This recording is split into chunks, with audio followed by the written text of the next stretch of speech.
Today's video is about HRV, which stands for heart rate variability, and how HRV influences our nervous system, autonomous nervous system, and our well-being in general. So first, let's define some terms. An autonomous nervous system is the connection of nerves within our body who are responsible to run our body. When our heart is beating, when our muscles are contracting, or whatever other functions of our body, like digestion, all these things are happening, we are not using our mind to think about, oh, I want to do digestion now. You have a system called the autonomous nervous system that is taking care of your body without you needing to worry about your body. And as part of the autonomous nervous system, you have two subsystems.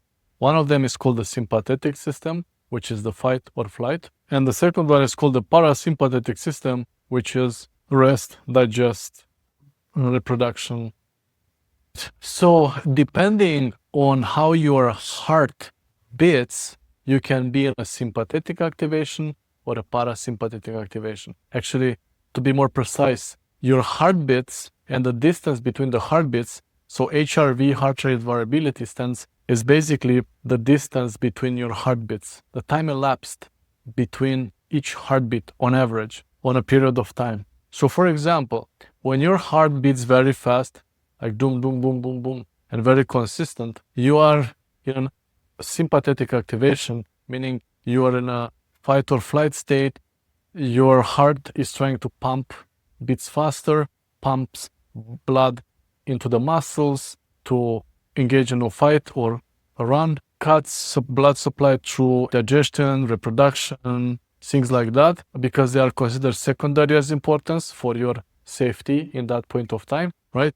So if your heart is beating consistently fast and with the time lapse between the heartbeats, which is a low HRV, you are in a sympathetic activation. However, if you are in a kind of a high HRV, so the average time lapse between the heartbeats is higher, then that means you are in a parasympathetic activation, which is rest, digest, reproduction. And most of the times, that's where you want to be, unless there is an imminent danger, and then you want to be in a fight or flight state, because it's for your own safety. Nowadays, we have a couple of things that influences our sympathetic activation. So, for example, if we drink alcohol, you'll see that you'll have a low HRV, a kind of a sympathetic activation.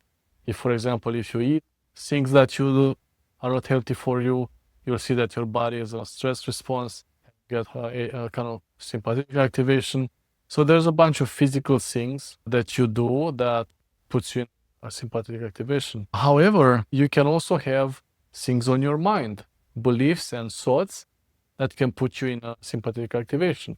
So for example, if you're stressed about finances, or your work, or a project at work, or your relationship, or various other things, that can also influence your nervous system to think that it's to get into a sympathetic activation, fight or flight. And now, how do we improve our HRV? So there's a few things. On a physical level, you can get a regular sleep cycle, at least 8 hours, consistent bedtimes, consistent wake time, circadian activation, where you go and see the light first thing in the morning, and then you go for a walk in the evening, and then you watch what you eat, and do meditation, breath work, so all the things that are physical, right? And there's so many videos on this topic on what exactly you need to do to improve your HRV.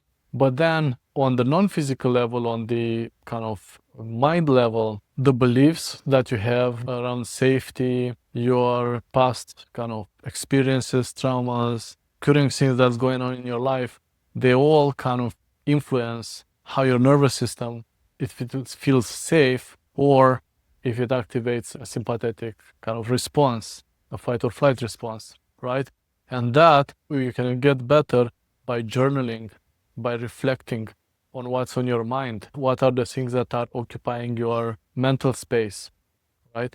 So the minute you bring them into your awareness is that time you can reflect on them and understand them and try to fix them so they don't take your mental and emotional bandwidth, and they're not stressful for you anymore, right? Because you work on them. So reflections and journaling and even meditation to some extent helps you with the mental and emotional state that can contribute to sympathetic activation of your nervous system. Now, on a more spiritual level, so the one thing that I recommend to do is buy an sleep tracker. I personally use the Aura Ring. This is not sponsored, but there's so many sleep trackers right now.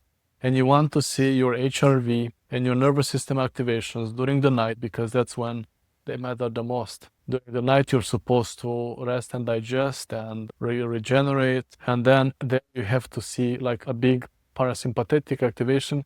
If you see too much sympathetic activation, that means that something is on your mind, or you're dealing with some other stressors, right? Physical stressors, or so you need to measure it. And then now on a spiritual level, also there's acting from love. Love is when you expand, when you have the parasympathetic activation, when you relax, when you regenerate, you're just open. So that's love. And then you have the fear, where it's like you're sympathetic, where you think that you are in danger, right? And that's how you can take actions during the day, if you take them from love or if you take them from fear.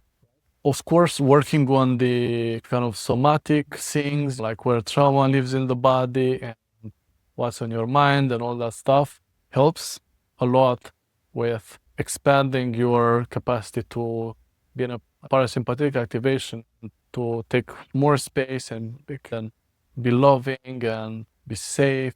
And the opposite is also true, right? When you don't work on that, and you're still operating from trauma, and you still think you're in danger, and your nervous system is in a sympathetic activation most of the time, that's basically what's blocking a lot of your that becomes your vibration and can repel things that you want to do in life. So HRV is not only spiritual, but it's a health measurement, and it's also a practical measurement for achieving outcomes in your life, where you act out of love, not out of fear, because you are in a parasympathetic activation. Your nervous system is in an open state, in a loving state, and not in a contracted fear state, right?